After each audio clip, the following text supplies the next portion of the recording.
संत नारद जी हिमालय के घर में पहुंचे।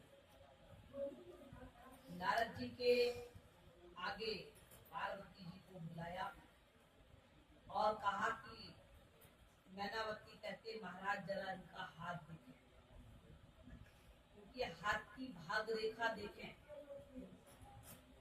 भाग रेखा में क्या क्या लिखा है वो हमें बताएं। संत नारद जी ने जब हाथ देखा तो लिखा, जब इनकी शादी होगी तो ऐसा वर मिलेगा जिस वर के पास घर नहीं होगा, जिस वर के पास में पहनने को कपड़े नहीं होंगे, कपड़े तन पर नहीं होंगे, जो वर धूनी रमा के कहीं जंगलों में बैठा होगा, ऐसा वर के बारे में जब मैनावती और पार्वती हिमालय को बताया गया पर्वतराज को, तो वो बड़े दुखी हो गए।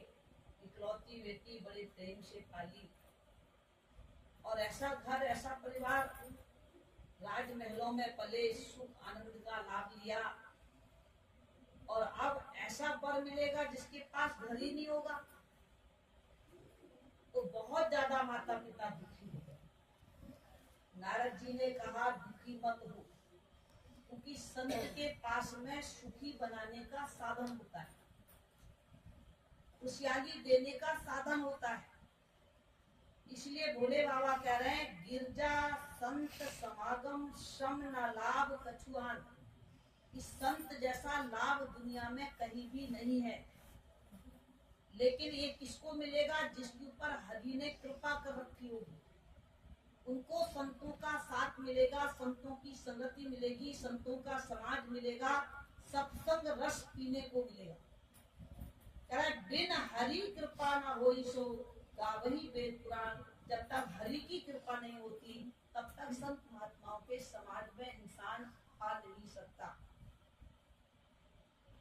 संत नारद जी ने कहा कि आप चिंता मत करें, हम तुम्हें एक उपाय बताते हैं, तुम्हारी बेटी को उपाय बताते हैं। बेटी को उपाय बताया, बेटी ये जो मैंने लक्षण बताए हैं कि घर नहीं होगा, तन पर वस्त्र नहीं होगा, बैबान जंगल में धुनी रमा के बैठे होंगे, तो ये सारे गुण भगवान शंकर के पास हैं। अगर उनके लिए आप तप करें, ध्यान करें, तो ध्यान की ताकत से, सुमन की ताकत से, भजन की ताकत से वो प्रभु तुम्हें प्राप्त हो सकते हैं। और जब भगवान मिल जाएंगे तो आप सारी दुनिया के मालिक बन जाओगे। हिमालय और मैनावती दोनों कहने लगे तो असंभव है, मेरी छोटी सी सुकुमारी बेटी कैसे तप करेगी, कैसे अखंड समाधि लगाएगी, कैसे ध्यान भक्ति करेगी। लेकिन पार्वती जी कहने लगे आप लोग चिंता मत करो, मैं अपने गुरु की बात को मानूंगी।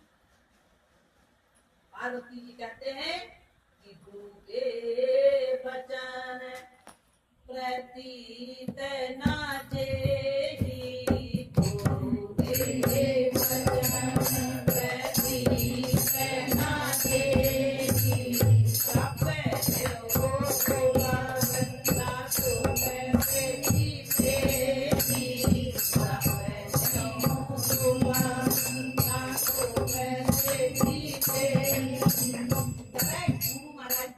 वचन पर जिसको विश्वास नहीं है वो स्वप्न में भी सुख और सिद्धि को प्राप्त नहीं कर सकता। स्वप्न में, जागृत की तो बात छोड़ दो। पार्वती जी कहने लगे मैं अपने गुरुदेव के वचन को मन में धारण करूंगी और तप करूंगी। गुरु महाराज जी से आदेश लेके, गुरु महाराज जी से ज्ञान लेके और तपस्या करने बैठ गए पार्वती। इतना तप किया, इतना ध्यान किया, अटल समाधि लगा दी, खाना पीना सब भूल गए, व्रत ले लिया, जन्म जन्म तक रगड़ हमारी, बरे हूँ शंभु नहीं तो रहा हूँ कुंवारी। जन्म जन्म तक मेरी ये रगड़ रहेगी कि भगवान शिव को मैं पाऊंगी। अब आप बताइए, पार्वती जी ने तो व्रत लिया कि मैं भगवान को पाऊंगी, और आप लोग भी 9 दिन के लिए व्रत रखे हो। आप किसको पाने के लिए रखे हो? कोई कहता बेटे के लिए बहू आ जाए, कोई कहता घर में बेटा नहीं है तो बेटा हो जाए, कोई कहता है बिजनेस सही नहीं चल रहा तो बिजनेस सही चल जाए। हमारा भी व्रत है, लेकिन हमारा व्रत काहे के लिए है? दुनिया की डिमांड के लिए, दुनिया की चीजों के लिए। पर हमारे दिमाग में ये नहीं आ रहा कि अगर भगवान को हम पालेंगे तो सारी दुनिया किसकी है? भगवान की है ना। अगर हम भगवान को पालेंगे तो सारी दुनिया तो हमारी अपने आप हो जाएगी। हम दुनिया की चीज को तो मांग रहे हैं, लेकिन दुनिया बनाने वाले प्रभु की तरफ हमारा ध्यान नहीं जा रहा है। बहनों भाइयों, पार्वती जी कहते हैं कि मैं भगवान को पाके रहूंगी, भगवान भोले बाबा को प्राप्त करके रहूंगी, और तब करूंगी। इतना तप किया कि तपस्या की ताकत से भगवान विष्णु का सिंहासन हिला दिया। भगवान विष्णु ने कहा, देखो लोक में कौन इतना बड़ा तप कर रहा है। जिस तप की ताकत ने विष्णु लोक के सिंहासन को हिला दिया। जब देखा गया तो कहा पार्वती जी तप कराए। कहा किसके लिए? बोला भोले बाबा के लिए। भगवान शिव के पास भेजा गणों को, कहा जाओ भगवान शंकर को कहो कि पार्वती जी का वर्ण कराए, पार्वती जी को अपनाए। भगवान शंकर ने जब भगवान विष्णु का आदेश सुना तो पार्वती की परीक्षा के लिए सप्तऋषियों को भेजा। देखते हैं इनके भाव में केवल भगवान है कि और कोई भी है। जब परीक्षा ली गई कि आप कैसे वर के लिए तप कर रहे हो, अरे विष्णु लोक के वासी भगवान विष्णु के लिए तप करो, जिनके पास में विष्णु लोक है, सारी सुख सुविधाएं हैं, जिनके चरणों में लक्ष्मी है। पार्वती जी कहते नहीं, मेरे गुरु का आदेश है। आप बताइए, पार्वती जी ने तप किया, इसकी आज्ञा पाके किया, गुरु आज्ञा। कहा गुरु आज्ञा आवही, गुरु आज्ञा जाई, कहे कबीरता दास को 3 लोक डर नहीं। गुरु आज्ञा में बहुत बड़ा पावर है। रामचरितमानस में लिखा है कि राखा हूँ गुरु जो को मैं विधाता, राखा हूँ गुरु जो मैं विधाता, गुरु क्रोध नहीं को जब खाता, गुरु क्रोध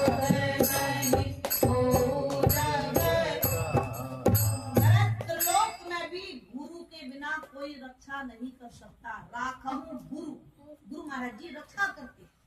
अब आप बताइए, जब गुरु महाराज जी रक्षा करते हैं, रक्षा का ठेका सदगुरु महाराज जी के पास है, तो फिर गुरु की शरण हमें लेनी चाहिए कि नहीं? बोलो सही से, बोल सच्चे दरबार की जय। मन को बिल्कुल ध्यान से सुनने में लगाएं। मन इधर उधर होगा तो कुछ भी पल्ले में नहीं पड़ेगा। जब रक्षा करने का ठेका सदगुरु को दिया है, राखहूं गुरु, गुरु रक्षा करेंगे, तो आप बताइए फिर हमारा मन कहाँ रहना चाहिए?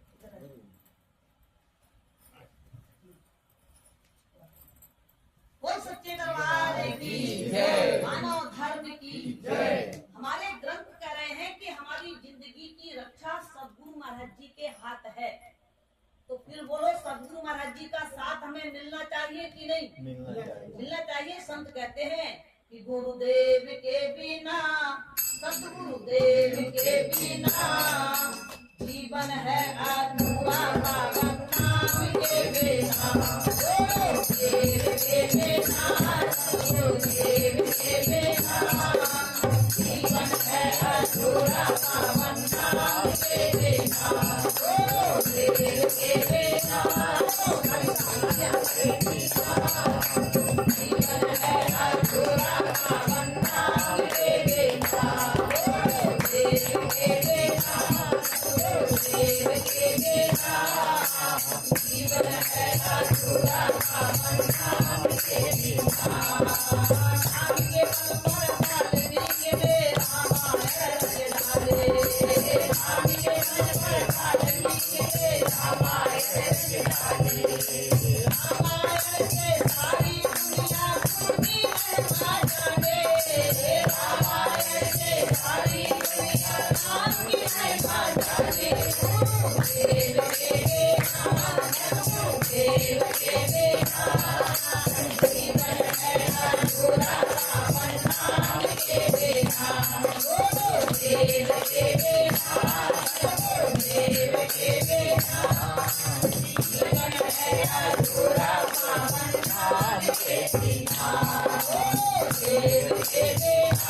सतगुरुदेव के बिना जीवन है अधूरा।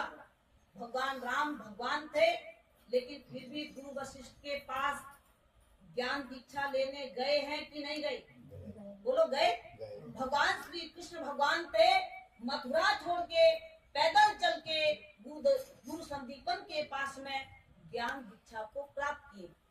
भगवान बुद्ध है, माता सुजाता के पास में राजधानी छोड़ के जो है गुरु महाराज जी का आशीष लेने पहुंचे। अब आप बताइए, जब भगवान जैसी महाशक्ति को सदगुरु का सहारा लेना पड़ा, तो हमें और तुम्हें तो लेना नहीं पड़ेगा ना? लेना पड़ेगा। कब लोगे? कब लोगे? दुनिया में रहते रहते या जाने के बाद? तो माता भवानी कह रहे हैं कि गुरु के वचन, ध्यान दो, माता भवानी का आदेश है कि जो इंसान गुरु के वचनों पर विश्वास नहीं करता, स्वप्न हूँ सुलभ ना सुख सिद्धि तेरी, वो कभी सुखी नहीं हो सकता। सुखी बनने के लिए सदगुरु का आशीष चाहिए, सदगुरु का दरबार चाहिए, सदगुरु के चरणों का जो है हमें एक आशीष प्राप्त होना चाहिए। अब आप बताइए, माता भवानी के पुजारियों को माता भवानी की बात तो नहीं माननी चाहिए ना? बोलो माननी चाहिए कि नहीं माननी चाहिए? तो माता भवानी तो गुरु के पास जाने को बोल रहे, और उन्होंने भी अगर जीवन में कामयाबी पाई है, भगवान शिव को पाया है, तो किसके आशीष से पाया है? गुरु महाराज जी ने आदेश दिया कि आप तप कीजिए, आप तप केवल पर भगवान शिव को प्राप्त करेंगे। और जब सप्त ऋषि आए और कहने लगे कि आप भगवान शिव के लिए तप क्यों कर रहे हो, उनके पास तो जो है कैलाश पर्वत जो है बैबान जंगल है, तन पर वस्त्र भी नहीं है, तेरा चंद्रमा माथे पर है, एक शरीर पर जो है विभूति रवि रहती है, अरे तप ही करना है तो भगवान विष्णु के लिए करो। तब पार्वती जी कहते, जन्म जन्म तक अगर हमारी बरे हूँ शंभु और नहीं तो रहा हूँ भुवानी। मैं जन्म जन्म तक के लिए गुरु महाराज जी के वचन को अपने मन में बसा लिया। भगवान शिव ने, सप्तऋषियों ने जाके बोला कि प्रभु, उनका अटल विश्वास है, कोई ताकत उनके विश्वास को डिगा नहीं पाएगा। आज तो हम अपने विश्वास को थोड़ी थोड़ी बातों में डिगा देते हैं, लेकिन पार्वती जी का इतिहास बना, क्यों बना? क्योंकि उन्होंने अपने गुरुदेव के वचन पर अटल विश्वास किया और गुरु महाराज जी के वचनों पर विश्वास किया। तो वो लोग भोले बाबा वरण करने आए हैं कि नहीं आए हैं? आए हैं ना? तो आशीष किसका लिया था? किसका लिया था? गुरु महाराज जी का। और आप लोगों को किसका लेना पड़ेगा? बोलो। भगवान कृष्ण ने गुरु का आशीष लिया, भगवान बुद्ध ने गुरु का आशीष लिया, भगवान राम ने गुरु का आशीष लिया, माता भवानी ने गुरुदेव का आशीष लिया, तो हमें किसका लेना पड़ेगा? कहा कि जब सर पे गुरु का हाथ, ओ हाथ, फिर मन तो है चिंता खाए, जब सर पे गुरु का हाथ, ओ हाथ, फिर मन तो है चिंता खाए, फिर मन तो है चिंता खाए, फिर मन तो है चिंता खाए, जब सर पे गुरु का हाथ, ओ हाथ, फिर मन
तो भाइयों, गुरु महाराज जी को जब मन में बसा लिया माता पार्वती ने, उनके वचन पर अपना विश्वास जमा लिया, तो भगवान भोले बाबा उनके बने कि नहीं बने?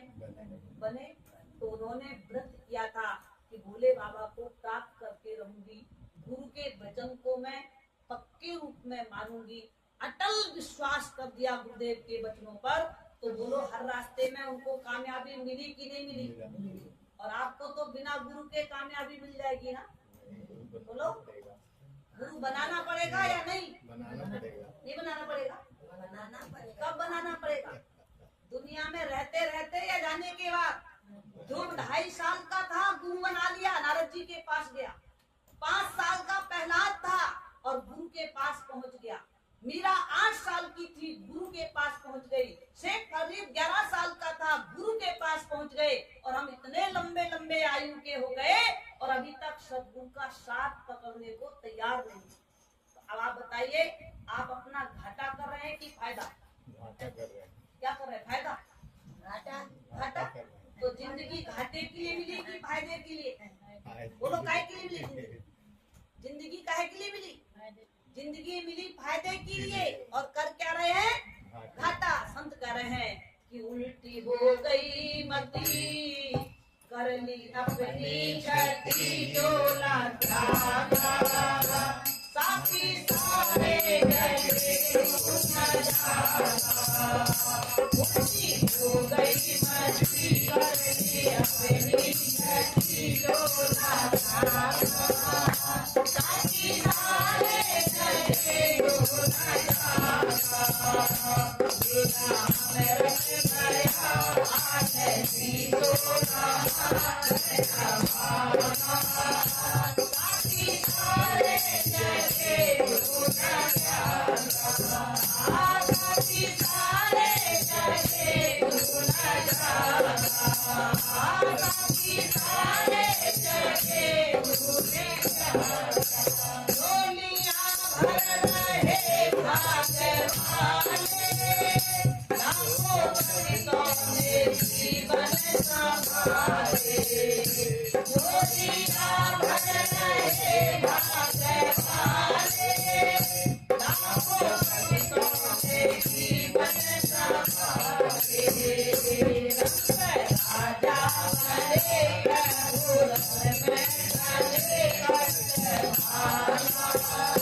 चरणों में प्रीति लगाने से अपना फायदा होगा कि घाटा? बोलो, क्या होगा? फायदा होगा। भजन करेंगे, प्रभु के नाम का स्मरण करेंगे तो फायदा होगा कि घाटा? फायदा। अब फायदे की चीज में, प्रभु के भजन में फायदा है तो 1-1 घंटा रोज मन से हम बैठ जाते हैं, बिल्कुल भगवान के नाम में मन लगा लेते हैं। कौन कौन है? 1-1 घंटा, ज्यादा नहीं। 1-1 घंटे वाले हाथ उठाना। अब आप बताओ फायदा है कह रहे, तो फायदा किस किस को नहीं चाहिए? नहीं चाहिए वाले हाथ उठाना। फायदा चाहिए ना? जब फायदा चाहिए है तो मन भजन में लगना चाहिए कि नहीं लगना चाहिए? जहाँ फायदा है वहाँ मन लग नहीं रहा, और जहाँ घाटा है बच्चों में, परिवार में, धन भी लग रहा, तन भी लग रहा, मेहनत भी लग रही, पूरी उम्र घिस दी, पूरा जिंदगी लगा दी, और फिर उसके बाद मिला क्या? क्या मिला? आप बूढ़े बूढ़े लोगों को पूछ लो जाके, घर के बाहर, गेट के बाहर, कहते 4 बहुएं हैं। हमारे पास भी कई लोग आते हैं, कहते 4 बहुएं हैं, एक भी रोटी देने को तैयार नहीं। अब आप बताइए, पूरी जिंदगी घिस दी परिवार में, 4-4 बेटे हैं, 6-6 बेटे हैं, और रोटी देने को कोई तैयार नहीं है, तो फायदा हो गया ना? बोलो, फायदा मिल गया ना? पूरी जिंदगी लगाने के बाद क्या मिला? कि सौदा घाटे का कर, और हाथ माथे पे धर रोने लगा, साथी सारे गए दुख न जाना, सौदा घाटे का कर, हाथ माथे पे धर रोने लगा, साथी सारे गए दुख न जाना। अगर भगवान का भजन करते, ध्यान करते, सुमन करते, तो कान पकड़ के बच्चे से सेवा भगवान करा देते। वो लोग कराते कि नहीं? वो लोग कराते कि नहीं? उनको क्या करना था? थोड़ी सी बुद्धि तो घुमाना था। जो बुद्धि बाहर मुखी थी वो अंतर्मुखी कर देते, और सारे बहू बेटे बढ़िया सेवा करते, बढ़िया आनंद देते, और भजन करने के लिए बड़ा तुम्हारा सपोर्ट करते, तो बोलो ज्यादा फायदा होता कि कम? ज्यादा।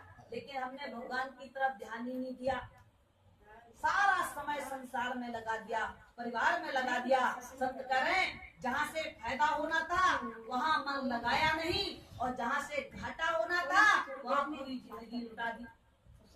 सौदा घाटे का कर, और हाथ माथे पे धर रोने लगा। रो रहे, कितने लोग रो रहे? तो इसलिए बहनों भाइयों, हमें ये मौका मिला है, ये सुंदर जिंदगी मिली है, हम इसको खा पी के खर्च न करें, परम प्रभु परमात्मा को अपने मन मंदिर में जाने, संतों से पूछें, पूजनों से पूछें। हमारे आश्रम का जो पता है, कैंप्स कॉर्नर में आश्रम है, हर इतवार में वहाँ सुबह 10 बजे से लेके 1 बजे तक सत्संग होता है, और उसमें जो भी मन लगा के सत्संग रस पीता है, सत्संग सुनता है, और हृदय में रहने वाले परमात्मा को जानने की इच्छा प्रकट करता है। बोलो, अंदर में है भगवान की नहीं है? बोलो, है कि नहीं है? कौन सा है? मिट्टी का है, पत्थर का है, सीमेंट का है, कांच का है, काहे का है? ओरिजिनल है या पत्थर का और पीतल का है? अंदर में भगवान कौन सा वाला है? असली वाला है कि नकली वाला? असली वाला है ना? तो अब आप बताओ सत्संग, जब आपके भीतर में असली वाला है, तो असली वाले से मिलना तो नहीं चाहिए ना? नहीं मिलना चाहिए। आपने अभी तक किसी संत से, किसी गुरु से पूछा कि जब हमारे भीतर